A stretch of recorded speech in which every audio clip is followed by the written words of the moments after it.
നിലമ്പൂർ ഉപതെരഞ്ഞെടുപ്പിനെ ശുഭാപ്തി വിശ്വാസത്തോടു കൂടിയാണ് ഇടത് ക്യാമ്പ് നേരിടാനൊരുങ്ങുന്നത്. ഇടത് നേതാക്കളുടെ എല്ലാം പ്രതികരണവും തന്നെ അത്തരത്തിലുള്ളതാണ്. LDFിന് അനുകൂലമായ മനോഭാവമാണ് നിലനിൽക്കുന്നതെന്ന് എളമരം കരീം പ്രതികരിച്ചു കഴിഞ്ഞിരിക്കുന്നു. സർക്കാരിന്റെ 4ാം വാർഷികാഘോഷം വൻ ജനപങ്കാളിത്തത്തോടെയാണ് നടന്നത്. സർക്കാരിന്റെ ഭരണ നയങ്ങളോട് ജനങ്ങൾക്ക് വലിയ മതിപ്പാണ് ഉണ്ടായതെന്നും അദ്ദേഹം വ്യക്തമാക്കിയിട്ടുണ്ട്. തെരഞ്ഞെടുപ്പിന് നേരിടാൻ സംഘടനാപരമായ തയ്യാറെടുപ്പുകൾ പൂർത്തിയാക്കിയിട്ടുണ്ടെന്നും അദ്ദേഹം വ്യക്തമാക്കി. ഇടതുപക്ഷ ജനാധിപത്യ മുന്നണിക്ക് അടിത്തറയുള്ള മണ്ണാണ് നിലമ്പൂർ. വിജയിക്കാനുള്ള എല്ലാ സാധ്യതയുമുണ്ട്.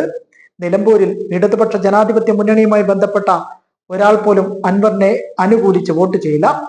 തെരഞ്ഞെടുപ്പിൽ അൻവർ ഒരു ഘടകമേയല്ലെന്നും എളമരം കരീം പറഞ്ഞു വെക്കുന്നുണ്ട്.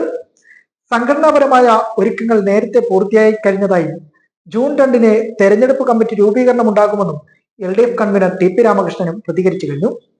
ഇടതുപക്ഷ ജനാധിപത്യ മുന്നണി കേരളത്തിന്റെ രാഷ്ട്രീയ അന്തരീക്ഷത്തിലാണ് തെരഞ്ഞെടുപ്പിനെ അഭിമുഖീകരിക്കുന്നത്. കേരളത്തിൽ ഇടതുപക്ഷ ജനാധിപത്യ മുന്നണി 3ാമത് അധികാരത്തിലെത്തുകയും ചെയ്യുമെന്നും നേതാക്കൾ വിലയിരുത്തുന്നുണ്ട്. LDFിനെ ജനങ്ങൾ വലിയ തോതിൽ സ്വീകരിച്ചിട്ടുണ്ടെന്നും വ്യക്തമാക്കുന്നു.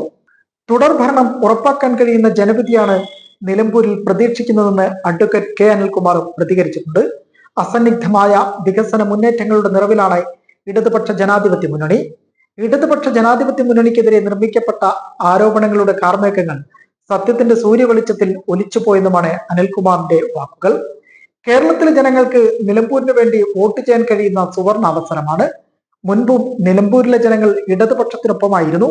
അത്തരത്തിൽ ഒരു ജനവിധി ഇത്തവണയും ഉണ്ടാകും. അൻവർ നിലമ്പൂരിൽ പണ്ടും ഘടകമായിരുന്നില്ല. ഇടതുപക്ഷ പ്രസ്ഥാനത്തിന്റെ കരുത്തിലായിരുന്നു അൻവർ വളർന്നതും മുന്നേറിയതും. മുഹമ്മദ് റിയാസ് നിലമ്പൂരിനെ അവഗണിച്ചുവെന്ന ആരോപണം അൻവർ ഉയർത്തിയിരുന്നു. അതിനുള്ള ചുട്ട മറുപടി അവിടെ മലയോര പാതകളിലൂടെ സഞ്ചരിക്കുന്ന ജനങ്ങൾ നൽകും.